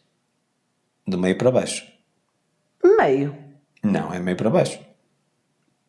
Mais ou menos a Meio é Coimbra, Figueira. Portanto, é para baixo. Então É do meio para baixo. é um bocadinho abaixo. Pronto. É perto da capital, mas que não tem nada a ver com a capital. Não tem nada a ver. Portanto, fica aqui já de antemão que vai haver qualquer coisa muito especial em setembro. Vamos só aguardar as confirmações para realmente as coisas serem concretizadas. E depois, agora aproveito, já que estamos com a mão na massa de anúncios, portanto, eu vou já anunciar aqui duas coisas. Primeiro é o que vais fazer a partir de dia 1 de junho. Não, aliás, vou primeiro dar a notícia má e depois dar a notícia boa. Vamos entrar de férias no Santos da Casa. Nós vamos. Portanto, no mês de junho não vão haver publicações, não vai haver publicações de episódios do Santos da Casa. E agora as pessoas do outro lado estão E eu agora digo, espera, calma, porque eu vou fazer uma coisa que eu nunca fiz. Eu arranjo sempre lenha para me queimar, Zé. Mas está-me a dar muito prazer. Eu estou neste momento a produzir, portanto ainda não está pronto, mas de 1 a 30 de junho, todos os dias sem exceção, vai haver um programa novo, que se chama Lei da Atração na Prática. Vão ser episódios muito curtos, portanto pequenas lições. Eu acho que a intenção destes episódios curtos e de muitas lições curtas vai ser de eu largo a lição e a pessoa vai ficar a refletir sobre aquilo que ouviu. Essa é a tua intenção. Portanto, não fazia sentido eu estar a explorar muito e explicar muito cada uma das lições. A minha ideia é lançar a cada um dos 30 vídeos, porque vai ser podcast em vídeo, vai ser lançar uma sementinha. E vou fazer uma coisa também que não é normal fazer. Se tu pensas assim, ok, é um novo episódio, um novo programa dentro do podcast Vida Sem Limites com Luís Alves, então vai ser no Spotify e no YouTube, quanto muito, não é? E eu vou fazer uma coisa diferente. Porque todos os dias às 8 da noite, que vai ser a hora de lançamento, horário de Portugal, eles vão ser distribuídos no Spotify e em todos os serviços de streaming, na Apple Podcasts, no Amazon Music, no Google Podcasts, enquanto houver, que eu acho que no próximo mês já fecham a plataforma, na Everend, em todos os serviços de streaming. Mas vou também em simultâneo publicar na íntegra no YouTube, no Facebook, no Instagram, no TikTok e no LinkedIn. Vai para todo lado. Eu quero que a mensagem seja espalhada o mais possível. E uma coisa curiosa, e tu já viste alguns dos temas, portanto, dos episódios, muita coisa parece que não está minimamente relacionada com a lei da atração, e é precisamente o objetivo deste programa. A lei da atração na prática não tem nada a ver necessariamente com a parte mística, que eu também falo, obviamente, falo da parte ritualista, as afirmações positivas, a visualização, os desejos e essas coisas todas, portanto, eu falo também disso, ok? Mas falo disso noutra perspectiva. Ou seja, de que forma no dia-a-dia nós podemos utilizar a lei da atração de coisas que não são necessariamente óbvias. Há alguns conceitos, algumas definições de coisas que as pessoas falam muito e que as pessoas nem compreendem muito bem. Eu não vos posso dar exemplos porque senão já estou a estragar a surpresa. Mas a única coisa que eu vos peço é subscrevam os meus perfis. E quero também partilhar com vocês aqui um desafio pessoal. Eu tenho um objetivo muito específico em relação a este programa. Portanto, será 30 episódios, para todos os efeitos, temporada 1. Não quer dizer que não haja mais temporadas. Exatamente. Ok? Portanto, pode haver temporada 2, temporada 3. Não é uma coisa que eu possa fazer com muita frequência, porque ocupa muito tempo. Tu vês aos dias que eu já estou a gravar e depois a parte da edição, que é mais difícil, não é? Especialmente porque se eu vou distribuir em todas as plataformas, no YouTube e no Spotify, por exemplo, são vídeos horizontais. Em todas as outras plataformas são vídeos verticais com legenda. Portanto, está-me a dar um trabalho louco. Mas, mais uma vez, é este transbordo. Nós estamos a dar alguma coisa. Ok?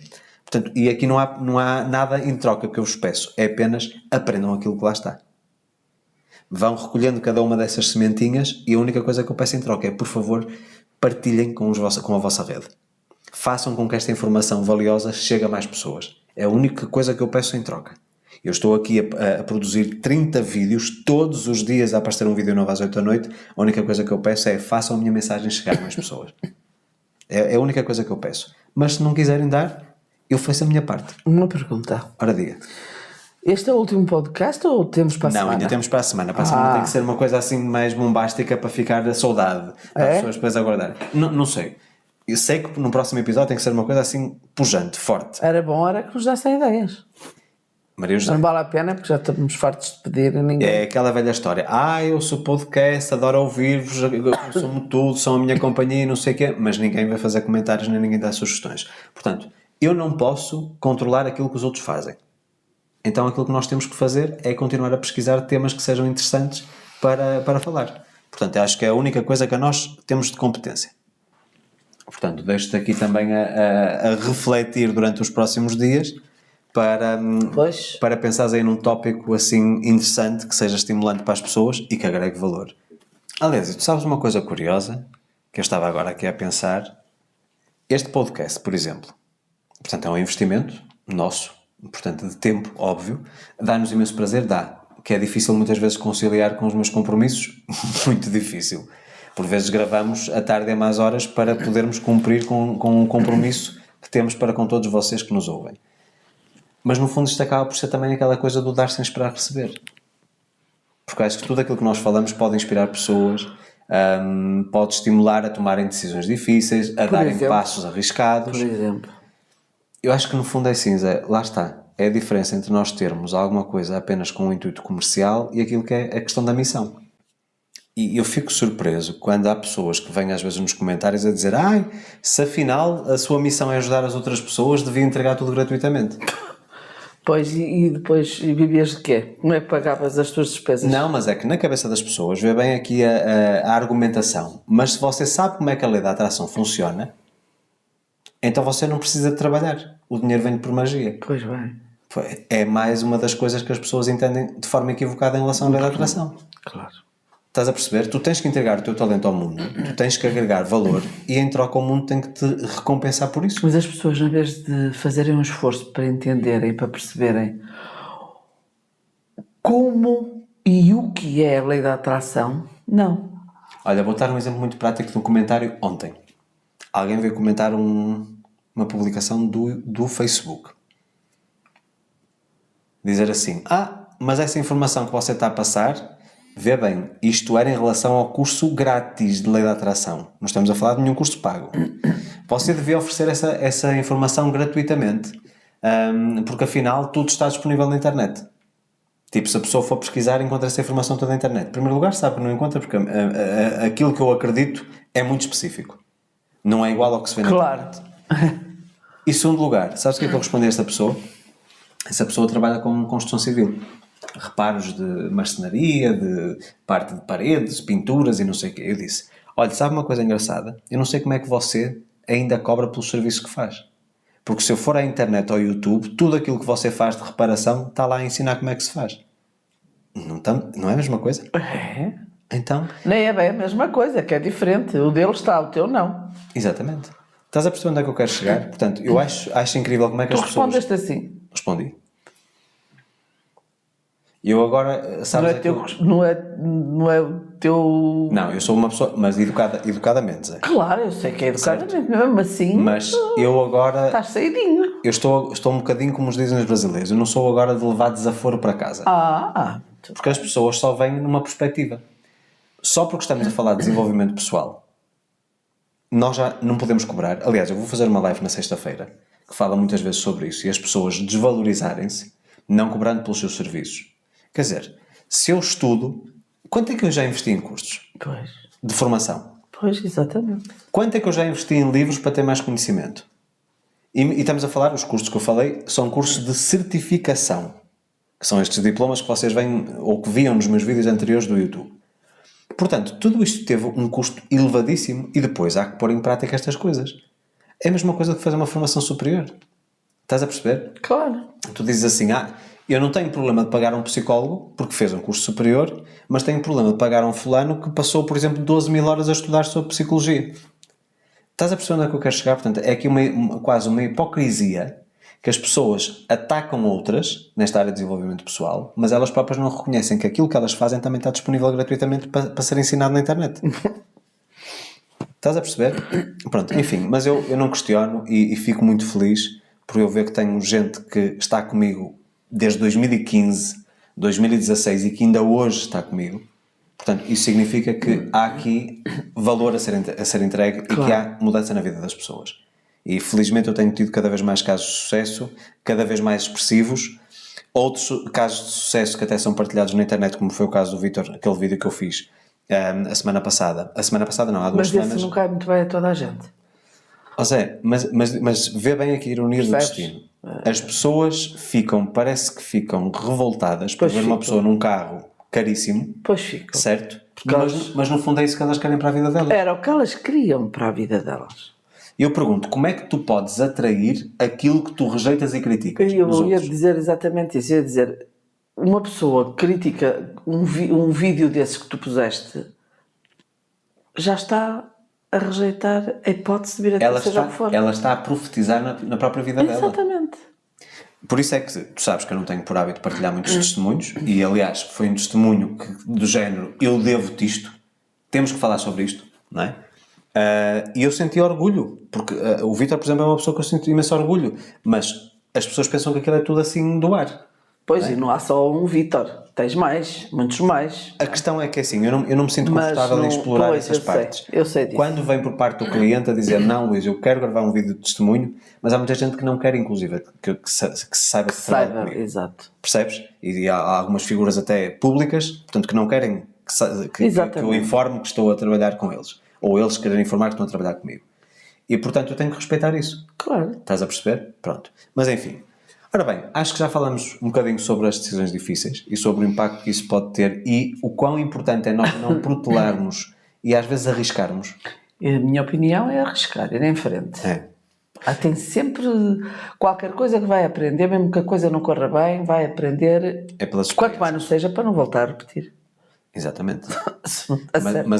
Mas sabes aquela coisa de que se calhar o Luís em alguns momentos no passado já esteve assim, à espera das circunstâncias certas para depois dar o primeiro passo. Hoje é diferente. Eu hoje dou o primeiro passo e crio as circunstâncias certas. Pois. Difícil, dá trabalho. É uma coisa que eu falo muito em relação... Aliás, que vai estar nos episódios, eu não me vou adiantar. Vai estar no programa novo. As pessoas acreditam que a lei da atração é o caminho de menor esforço. Em que sentido? Eu não preciso trabalhar. Meus amigos, compreendendo a lei da atração, aí é que vocês têm que trabalhar como doidos. Só que há uma diferença. Uma coisa é aquela questão de resistência, de muito esforço. Aliás, até dou o exemplo num dos episódios, a dizer, ai, que pena, era uma pessoa muito esforçada, não teve sorte na vida. Quantas vezes já ouviste isso? Eu começo um episódio precisamente a dizer, que gravei hoje. Uma coisa é tu seres esforçado e eu, portanto, acabo por associar esse esforço a uma pessoa que continua a fazer uma coisa que não funciona, sempre à espera que o resultado mude. Isso é insanidade, completamente, não é? Quando estamos a falar de trabalho, um trabalho duro, é o trabalho que eu chamo alinhado, ou seja, eu sei para onde estou a caminhar e trabalho nessa direção, sempre com a consciência de que se uma coisa não funcionar eu tenho que tentar já outra. E as pessoas pensam muito, o Luís agora tem uma vida boa e tudo isso, porque percebe a lei da atração e etc. Mas a que horas normalmente é que eu paro de trabalhar? 7h30? Eu começo às 6 da manhã, certo? Sim. 7h30. 7h30, agora 8, neste horário de verão. Sim, de verão agora é mais tarde. Vou treinar às 8, janto às 9h30, 10 horas. E muitas vezes ainda vou responder a áudios de clientes e vou-me deitar à meia-noite ou 1 da manhã. Pois. Certo? E muitas vezes sábados, domingos e feriados. Portanto, se vocês acham que isto não é trabalhar muito, e as pessoas, mais uma vez, confundem, mas então se está a trabalhar muito é porque não percebem a lei da atração. Meus amigos, não sejam inocentes. A lei da atração traz-nos não resultados, que é isso que eu acho que as pessoas têm aqui muito na dúvida. Eu vou atrair aquilo que eu quero para a minha vida. Eu não atraio aquilo que eu quero para a minha vida. Eu atraio as pessoas e as circunstâncias que me vão ajudar a chegar àquele destino. As pessoas que me vão trazer o conhecimento, que me vão abrir portas, etc. E as circunstâncias, as oportunidades. Eu tenho que agir em cima das oportunidades.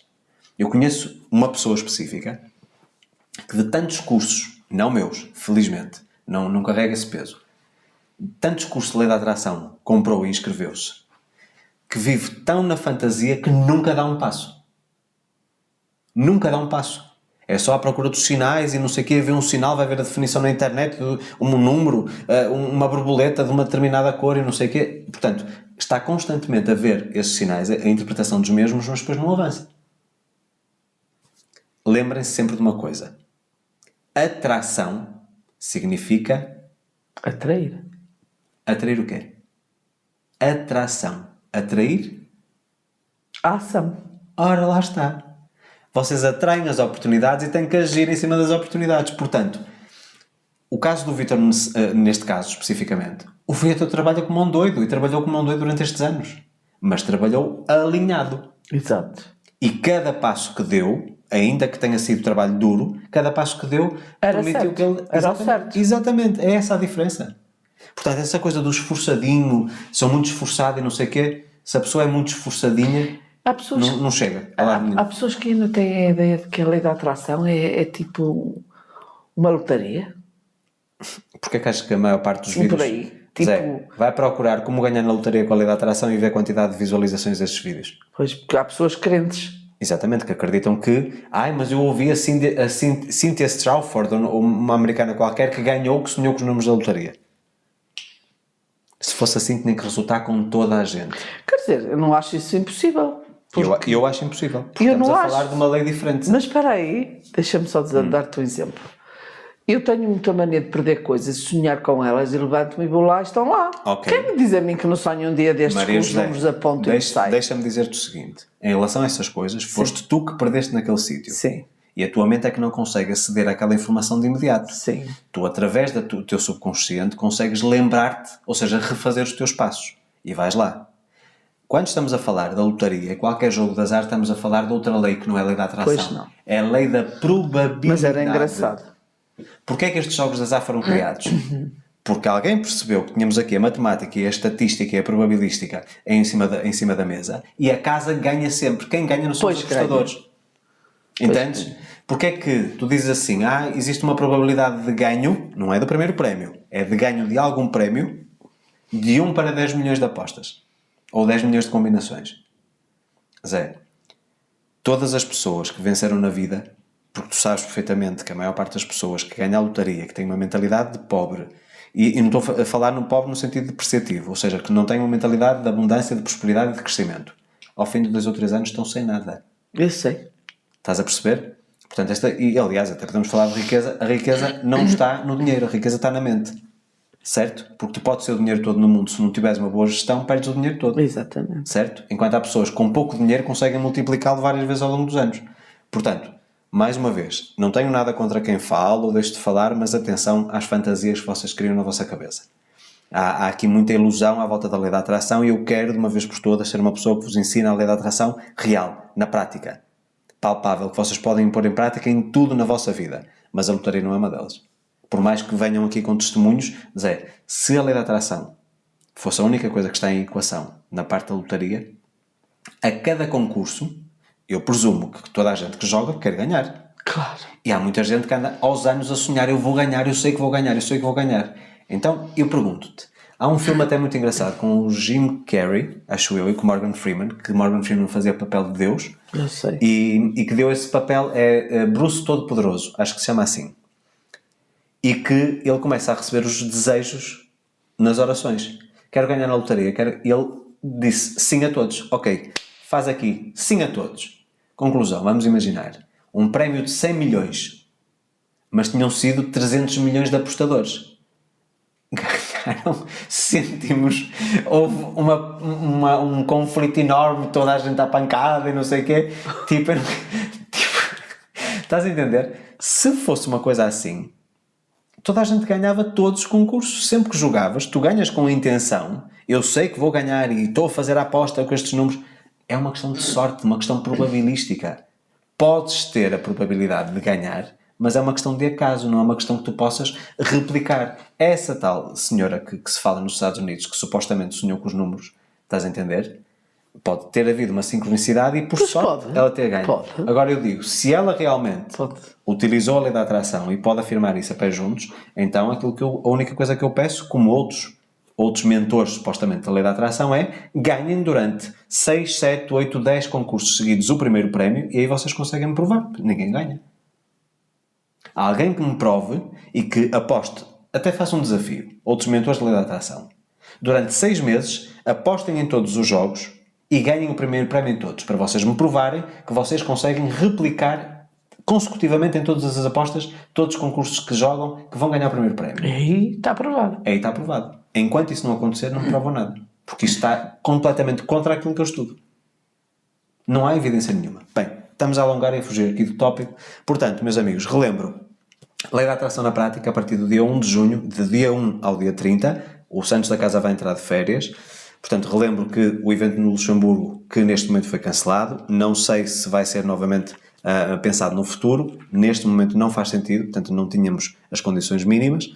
E lembro também, no final, eu esqueço-me sempre no início, que todos os meus cursos, luisalvesoficial.com/cursos, vocês têm 20% de desconto no checkout em qualquer programa com acesso ilimitado durante um ano, com o código de cupom SANTOS20 no checkout.